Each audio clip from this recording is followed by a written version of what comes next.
With over 400 celebrity interviews and tons of pop culture nerdiness, Too Opinionated is a safe haven for your inner geek. Find us at meistercon.com or on YouTube under MeisterCon Pod. And please subscribe. It would really help us out. Thanks, everybody. Hi, everybody. Welcome to another edition of Too Opinionated. I'm so excited today. I've got DJ, singer, songwriter Nick Bewick with me. So welcome, Nick. Thanks for having me. Now, about that teacup. I collect vintage items. This is a vintage teacup. It's probably from the 1930s. You can see there's all sorts of old stuff behind me. There's a bust to my left. There's some paintings to my right. That's just where do you hit the antique stores? Where do you find your stuff? I find them on the Facebook Marketplace, and I feel that they add to my creativity.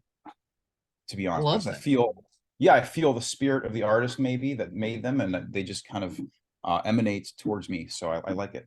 Yeah. Is there a particular era that you gravitate towards? Probably 19th century. Oh, nice. Yeah. So that's just because I grew up in a Victorian home back in Ohio. Yeah. So. Yeah, I forgot. Sure. Yeah, I meant to ask you that. You grew up in my area. I'm in West Virginia. Oh, so where in Ohio were you? I'm almost right there. I'm in Warren, Ohio, by Youngstown. Yeah. So not too far from West Virginia. Yeah, pretty close. Youngstown, big rival for Marshall University. That's where I went to college. Okay. Yeah, I don't know about all the rivalries because I left there a long time ago, but yep, probably. They used to be in the same division and stuff, and then Marshall went into the Division One, and I think Youngstown may have followed years later, but back when they were Division Two, both of them, they were big rivals. I got right into the Big Ten. I got right into the Big Ten because I went to Ohio State, so I didn't know about all this, like the smaller schools and how they hated each other here and there. I just knew about Ohio State versus Michigan. Yeah. Ohio State, they had a heartbreaker this year. They did. It was awful. My brother didn't leave his house for about 4 days. Yeah. My best friend's his master's was from Ohio State, and he was inconsolable. Yeah. Yep. My brother said he needed to go. This is a funny story. I have a friend who suffered from brain cancer, and I visit her when I go back, and I happen to have been back there during the holidays, and my brother's completely averse to anything sad, and I was like, I have to go visit. And then after the game, he's like, I want to come along. And later on, he told me, I'm glad I went there because it's the only thing that could have made me feel better. At least I don't have brain cancer. Yeah. Well, he Michigan. He was in the mood, so he might as well. Isn't that silly how we get with sports? And I'm the same way. I'm a West Virginia and a Marshall fan, and that's what I always tell everybody. I was like, well, at least you were in the playoffs. We didn't even have Marshall went to a bowl game at least. But WVU, they didn't even have a winning record this year. So I was like, it's hard for me to feel sorry. Try telling it to an Ohio State fan. They're inconsolable. So well, they're spoiled. They're spoiled, yes. When you win 10, 11 games every year and you're in the top 10 every year, you get a little spoiled. Yeah, that's true. I don't know. I've never been fully into sports. I was forced to play when I was younger, football, but I went right into music at an early age. Well, tell me about that. What got you into music? What made you kind of gravitate towards that? I say they in Ohio they test your voice when you're like 11 years old. And if you're any good, they put you in choir, and that's what happened. Have you ever seen the show Glee? Of course. So, it's set in Ohio. For some reason, show choir is a big deal there. And I got into show choirs through my whole life. We won all these blue ribbon competitions. I studied music and didn't study it in college, studied English literature later, and then later studied music production and DJing. But could have gone, all the way operatically. I could have trained in opera, but I just didn't do it. Mostly because my feelings were really hurt because I really wanted to sing in a low register. a certain song, and my teacher's like, "You can't sing that song; it's too low." And So then you were this other pouting, guy, what you're saying. huh? What was that? You were pouting, what you're saying. Yeah, I was You said mad, you and couldn't so do it, and you're like, mm. I couldn't do it. It wasn't just that. I'm just joking. But uh, later on, picked it up again. Sang at a church, a court church, Pentecostal, for about 4 years as a worship leader. Learned to really love that. Learned to develop more of a pop voice. Studied music and songwriting around the same time in 2020. And then COVID happened. We couldn't sing in the church anymore. So I studied, music production and songwriting in 2020. And then here I am. So I've got some singles out. Things are going really well. Got some great interviews. Things are picking up. Got some shows coming up. So, That's awesome. You used your COVID time well. Yeah, I did. Yeah. I was also working pretty hard. But it was in California, it was miserable. You couldn't go anywhere. I mean, we were on lockdown. People were freaking out. It wasn't like other states. It was really just bad.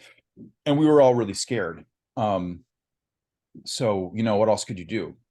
So I thought, I'll just kind of, learn what I've always wanted to learn, which is like actual songwriting, actual production. I take that back. I started learning production in 2016. So I started doing remixes and for other artists in 2016 and producing for other artists.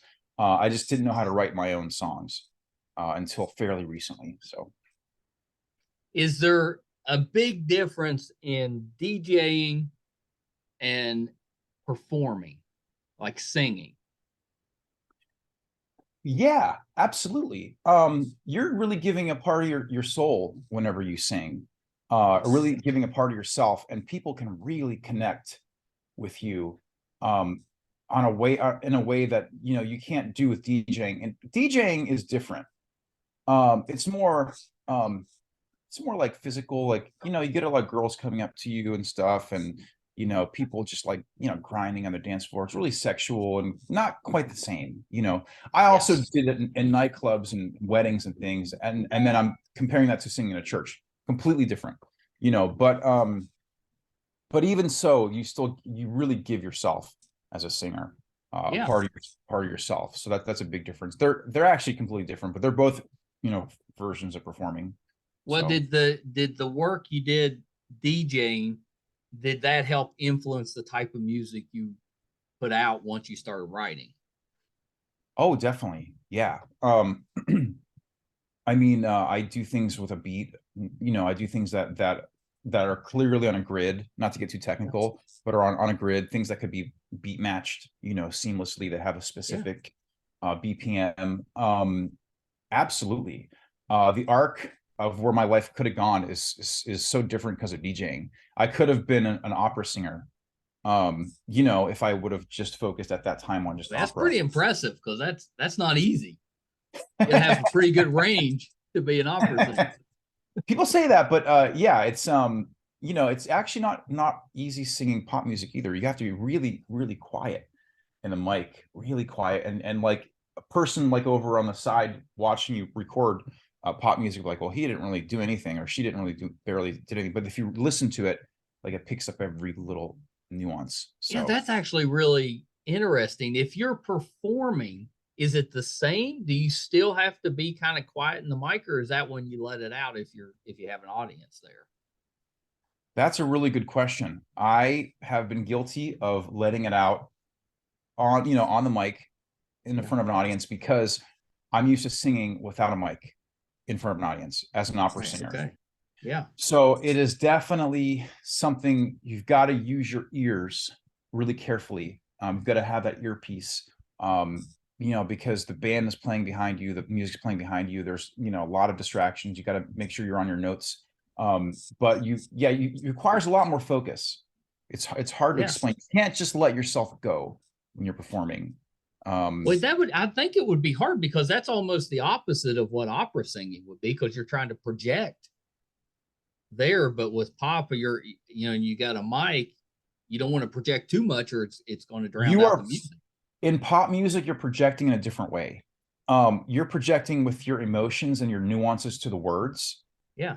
and in really small ways.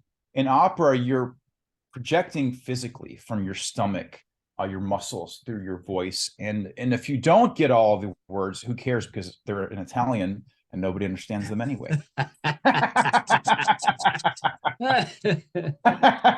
Do you when you're singing, do you dance as well? I mean, is it a performance or is it more self-contained, just the singing? I move. It's not at this point, I don't dance.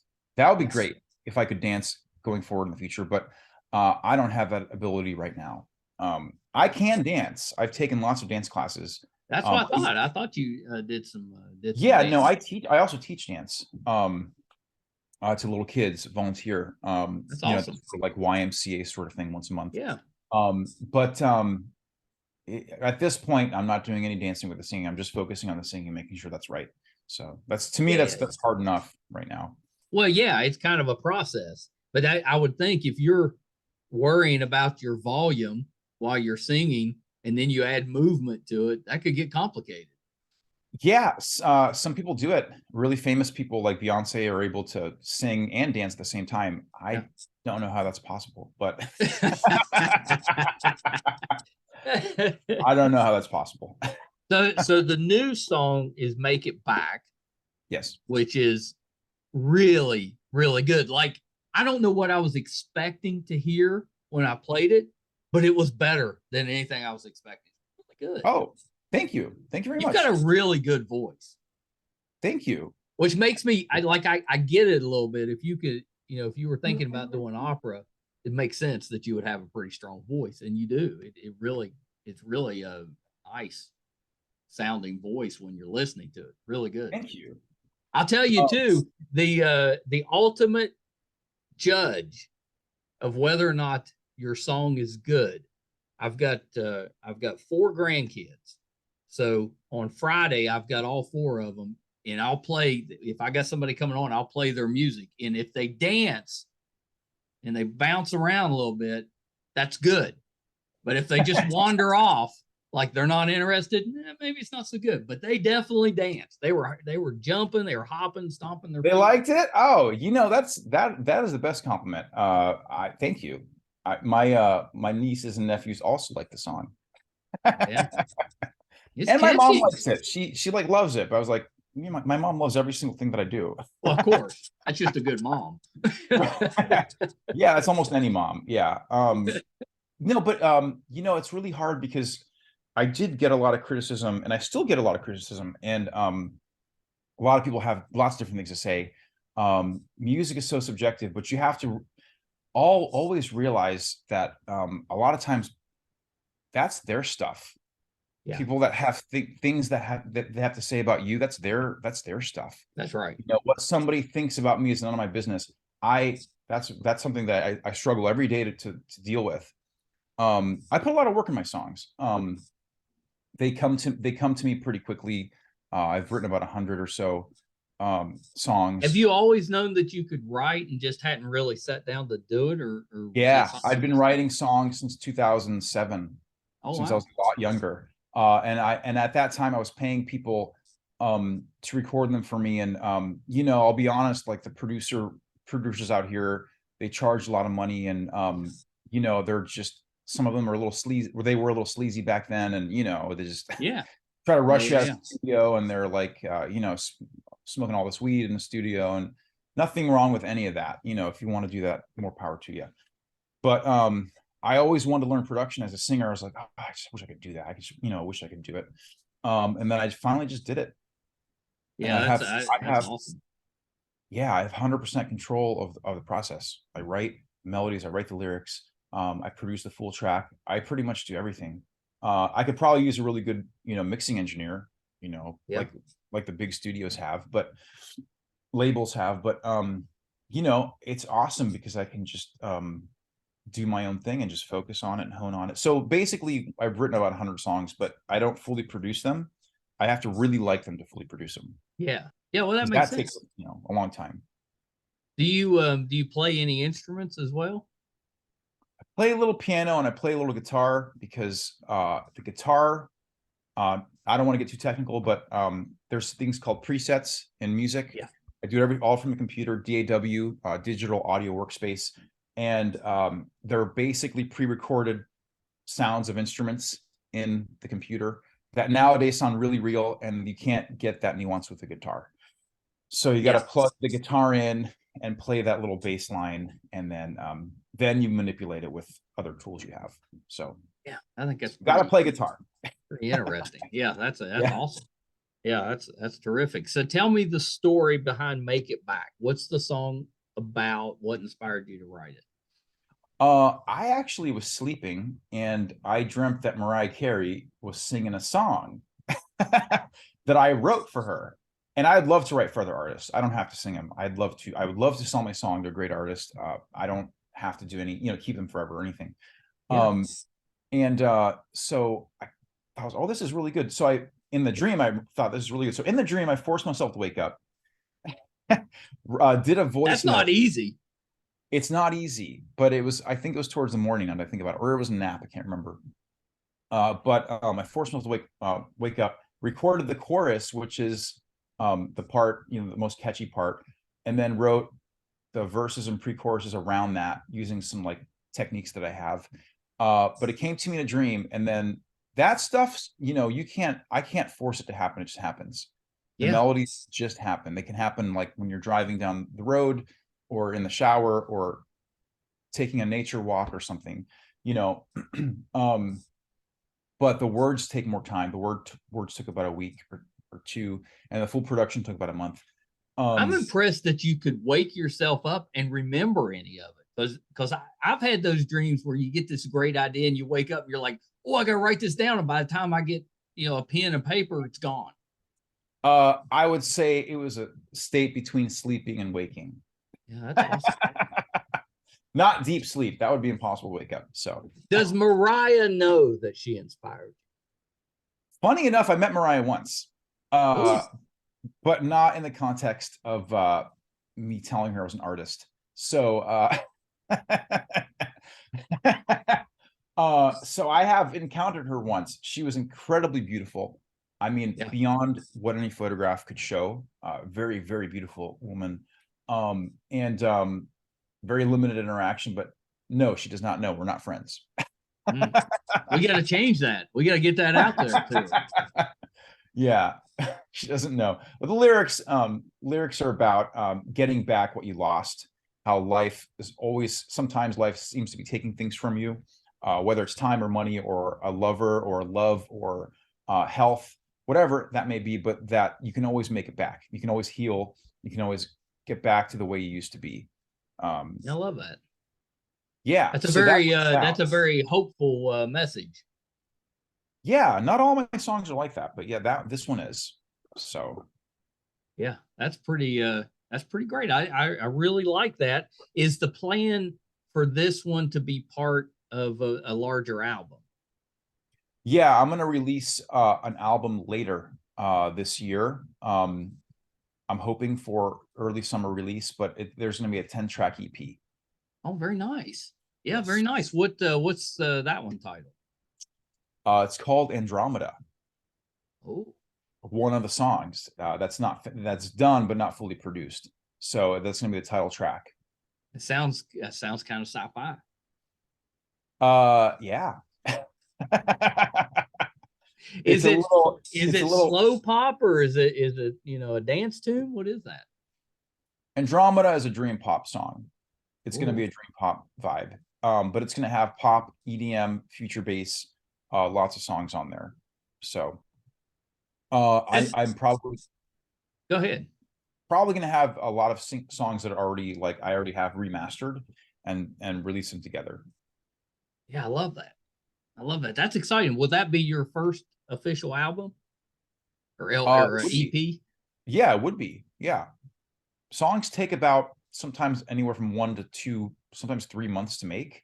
So it's in the making. There's 4 songs that still need to be fully produced to be on there. So it may be up to 12 songs. Oh, yeah, that's a big one.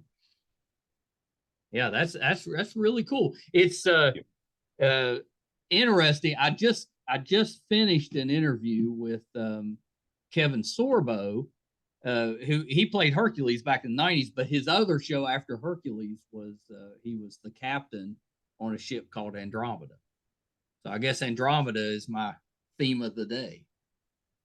The song is about a woman who was chained to a rock and was rescued by Perseus after he killed a sea monster. It doesn't talk about all that in the song, but I like that. Yeah, but what there have you done album art yet? Because that could lead to some epic art. I've actually made the album art. It's pretty cool. But I'm not, it's not about the myth. It's about the Andromeda who's rescued from that rock, but still feels chained.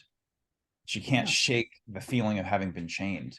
So, and it's, you know, it's that theme. It references. That's kind of like a metaphor. A lot of us have that type, you know, you have that stuff in your past that kind of weighs you down. You can't break free from it.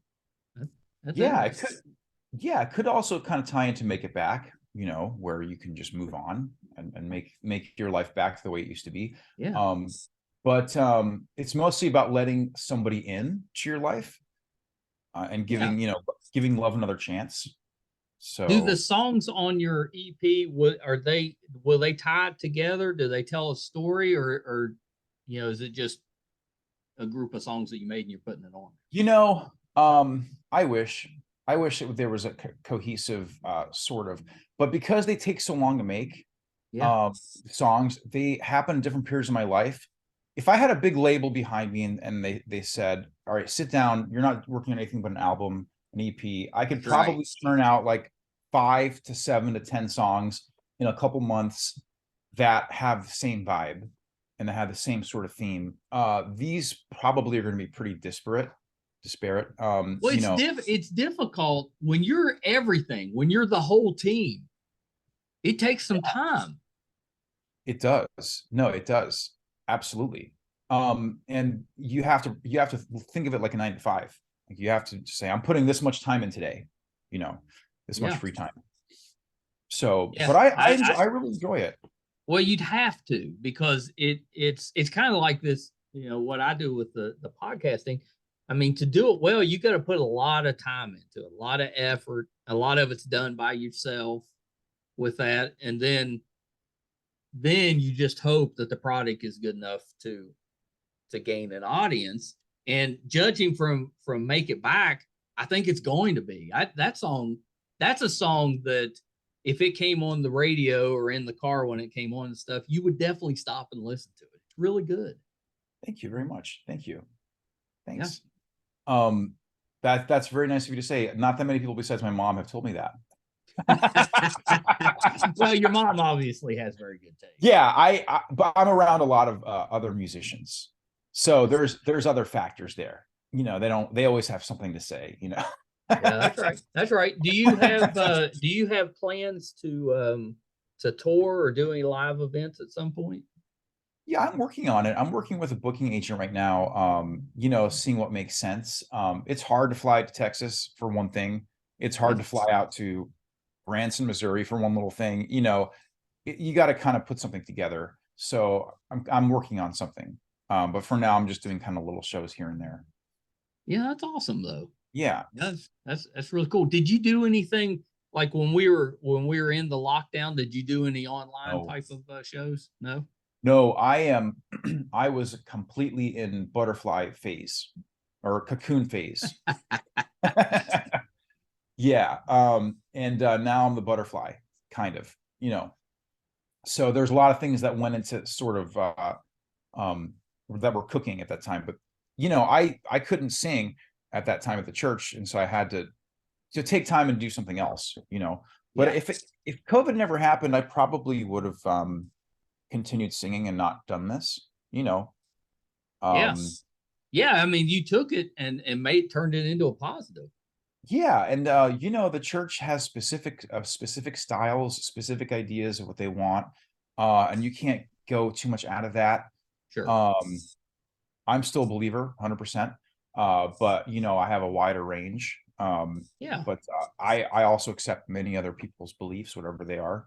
So I think that's a good way to be. Yeah. I think just navigating life, that's a good way to be. Tolerance definitely goes a long way. Absolutely. Yeah. Have you ever come across an antique and you see it and you're like, makes me think of a song? You ever been inspired by one of your purchases? Uh no, I have not. Mm. They're completely separate. Like if you have kids or something, like you love one of your children for maybe a specific way that they are, and you love the other one and you appreciate them for a different reason. That's right. Completely. That's kind of how that is, you know. Yeah. Yeah, I think that they're pretty separate. I'm not a creator when I'm buying art, but you know what? I take that back. One time I did buy a painting, and I wrote a song shortly after that. There you go. So, but it had nothing to do with the painting. It was just just the vibe of having purchased something and having a good coffee in my car, and then just like, oh, I just got just in a good mood. Yeah, put me in a good mood. Yeah. So I think it's just a hobby. That's pretty great. Are you artistic in any other way? Do you paint or anything like that? When I was little, I like to draw a lot. Yeah. No one thought I was going to be a musician. Everyone thought I was going to be an artist. I was constantly drawing, making pictures, drawing castles and unicorns and all sorts of monsters and mythological things and dragons. I like to draw dinosaurs. I was a really nerdy kid that was really reserved. Oh, you were my people then. Yeah, if you like comic books and things like that. Yeah, that's pretty much me. Yeah. Minus the musical talent. No, everyone thought I was going to be an artist, 100%. If they had to bet on it. If I had to bet on it, I had no idea. But they just plucked me out of school and just said, "Hey, you're going to do choir," and then that's just how it happened. So yeah, I had no real control over it. It's not like they plucked me out of something and said, "You're going to be an artist." Maybe I would have been an artist. They had art classes, but nothing as rigorous as the way choir is back in Ohio. So yeah. What brought you out to LA? Did you go out there specifically to work on music? Yeah, I came out here because I got a scholarship initially with a dance studio called Millennium. And I really wanted to learn how to dance, and I really loved dancing a lot. So this was like years ago. So yeah, I mean, dancing is definitely part of my life, part of what I do. I even post some dance videos here and there on my Instagram. So I came out here for dance scholarship and just got odd jobs ever since then, and basically survived and did a creative thing here and there, and learned DJing and then learned production, and now it's all come together and it's crunching into one direction. So yeah, that's exciting. Are you still DJing on the side at different times? I get requests, but it's a different vibe. There's a lot of it's a nightlife vibe. Yeah, it's not always something I want to be around, to be honest. Yeah, I get that. Yeah, my life has changed. So it's a whole different vibe. It's Hollywood has not changed that much since like the 70s or whatever you think it is. It's all, especially the music scene, it's all still there. There's a lot of drugs right in front of you. It's all just like the movies. Plus, all of that stuff tends to take place really late at night. It does, yeah. It's I enjoy the music, but if even when I did DJ, I just did it and left. I never hung out at the table. Yeah, I never hung out at the table. I never did drugs with anyone. I just did it and packed my gear up and left. Yeah. Although weirdly enough, I do love people, but I also can be a misanthrope in that way. You got to have your sleep too. There's that it's too. It's hard to be creative when you're tired. Yeah, I'm a night owl for sure. So will you have other singles coming out up to the album release or the EP release? So I've got another one I'm working on now called Ephemeral. but it's spelled FMRL. Oh, Yeah, it's gonna be a hard-hitting actual pop song, like Four on the Floor, because my brother was like, I know you can do this. You used to do this, and you haven't really done this for yourself. You've remixed other artists, yeah. back in the past. You need to make a banger for yourself. So You deserve a banger. yes, exactly. I'm gonna make a banger. So that's my next one. I actually really like that one. Yeah, yeah. But Will you do a video at some point for one of the songs? I'm really careful with what I release. Honestly, it takes me a long time. I'm so hands-on with just a song. Yeah. I would probably go absolutely insane with the video. Uh, the answer is yes, in due time. Probably going to release a video or two later this year. Well, you got to practice your dancing while singing before your video. I can lip sync to my own tracks, no problem. Okay. All right. That's all you need. Well, Yeah. back when I was growing up and MTV first kind of came out, Friday night videos and that stuff, a lot of it was just, acts or bands playing. It wasn't really a video. It was just footage of them playing, a show. Yeah, I remember that when I was really young. I even remember like some unplugged stuff with Kurt Cobain. Yeah. Those were pretty legendary. I wish some of that unplugged stuff on MTV was pretty epic back in the day. I think they still do it. Don't they still do it sometimes? Oh, I'm sure. Yeah, I'm sure they do. It'd be cool. It would actually be really cool. I had this idea to just really hone in on my guitar skills and play out my songs on a guitar at a coffee shop.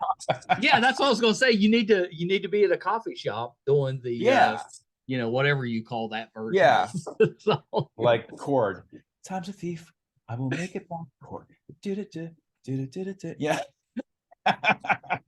There's even on satellite radio, there's a coffee house station, and it's all just those type of versions of popular songs. Honestly, I love that idea because the less people involved, the better. Yeah. Because if I were able to just take a guitar and a mic and a speaker and a chair and just do it in front of people like that, it would probably be better than any huge production with all these dancers. Yeah, I would absolutely love that. So that's a good idea. Thank you. Well, you can have that one for free. Yeah, I would love one of those NPR sort of artist. Are you familiar with those? They're like in the sort of bookstore. Oh yeah. I would love one of those. So, all right. Next time you come on the show, hopefully you'll have gotten a little bit of that out there. Yeah, I got to work on the guitar a little bit. A lot. Yeah, but it sounds like you're pretty musically inclined, so I could see you picking that up pretty quick.